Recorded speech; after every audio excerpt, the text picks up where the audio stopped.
Halo,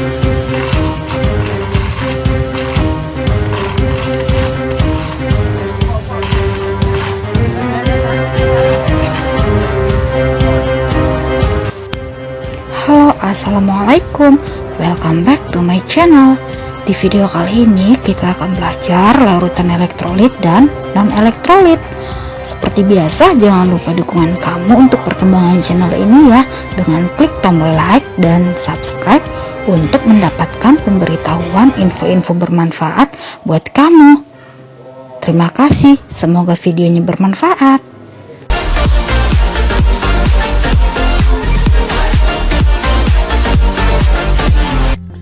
Pada materi larutan elektrolit dan non-elektrolit ini ada beberapa indikator pembelajaran yang akan kita pelajari. Sebelum lebih jauh kita membahas larutan elektrolit dan non-elektrolit, terlebih dahulu kita harus paham dulu apa itu larutan. Larutan adalah campuran homogen dari dua zat atau lebih, di mana masing-masing zat penyusunnya tidak dapat dibedakan lagi secara fisik. Zat yang jumlahnya lebih sedikit disebut zat terlarut atau solut, sedangkan yang jumlahnya lebih banyak disebut pelarut atau solvent. Dari pengertian larutan tersebut, sudah jelas dong yang mana larutan dan yang mana bukan larutan. Berdasarkan daya hantar listriknya, larutan dibedakan menjadi dua. Yang pertama, larutan elektrolit, yaitu larutan yang dapat menghantarkan arus listrik. Sedangkan larutan non-elektrolit adalah larutan yang tidak dapat menghantarkan arus listrik. Ingat ya, ada bedanya. Non-elektrolit dan elektrolit. Non artinya tidak. Kemudian, bagaimana cara kita mengetahui apakah suatu larutan merupakan larutan elektrolit atau non-elektrolit?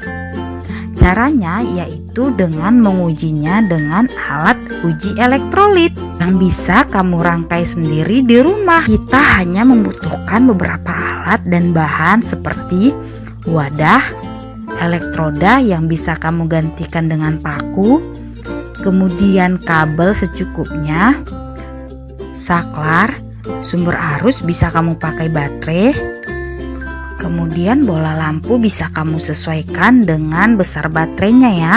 Dan yang dipakai yaitu larutan yang hendak kamu coba apakah larutan tersebut menghantarkan listrik atau tidak. Sementara itu, larutan yang dapat menghantarkan arus listrik ini sendiri dibagi menjadi dua jenis, larutan elektrolit kuat dan larutan elektrolit lemah.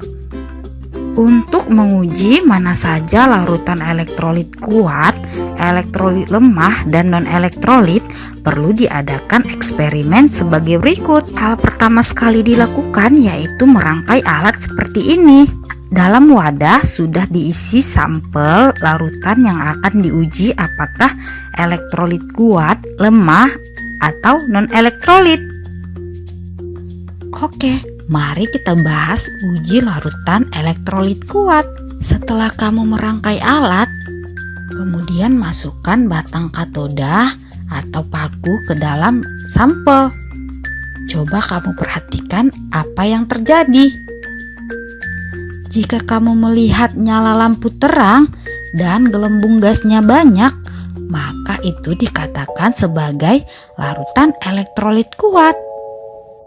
Adanya gelembung gas dan nyala lampu yang terang merupakan ciri-ciri larutan tersebut mempunyai daya hantar yang kuat, yaitu disebut dengan larutan elektrolit kuat. Kenapa? Karena pada larutan elektrolit kuat seluruh molekulnya terurai menjadi ion-ion atau dikatakan terionisasi sempurna yang ditandai dengan reaksi satu arah pada persamaan reaksinya. Karena banyak ion-ion yang menghantarkan arus listrik, maka daya hantarnya menjadi kuat. Ini adalah beberapa senyawa yang termasuk elektrolit kuat. Selanjutnya yang kita bahas adalah uji larutan elektrolit lemah.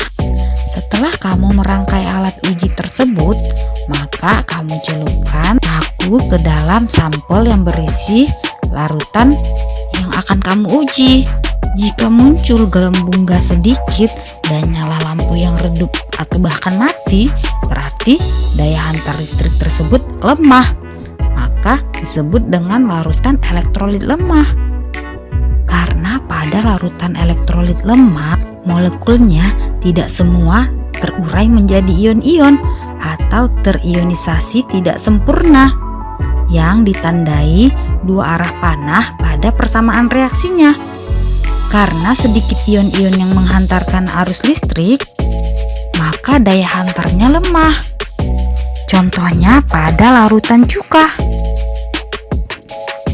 Kemudian uji yang terakhir yaitu uji larutan non-elektrolit. Ketika kamu memasukkan paku ke dalam sampel yang akan diuji, ternyata kamu menemukan tidak adanya nyala lampu dan tidak adanya gelembung gas.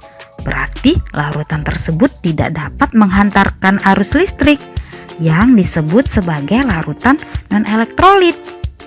Pada larutan non-elektrolit, molekul-molekulnya tidak terurai sama sekali menjadi ion-ion, sehingga tidak ada ion-ion yang bermuatan yang menghantarkan listrik.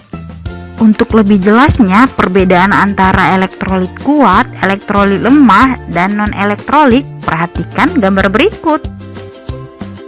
Nilai ionisasi atau derajat ionisasi menjelaskan kekuatan nyala dan banyaknya gelembung pada uji daya hantar listrik. Elektrolit kuat akan memberikan daya hantar terbesar karena mempunyai derajat ionisasi sama dengan 1 atau mendekati 1. Dan seperti yang kita ketahui, larutan elektrolit kuat mempunyai jumlah ion yang lebih banyak di dalam larutan, hingga derajat ionisasinya lebih besar. Bagaimana menentukan jumlah ion dari suatu molekul elektrolit yang terionisasi? Sebagai contoh, K2SO4 terurai menjadi 2K+ ditambah SO4 2-. Jumlah ion K+ adalah 2 dan jumlah ion SO4 2- adalah 1. Jadi, sebuah molekul K2SO4 yang terionisasi akan menghasilkan 3 ion.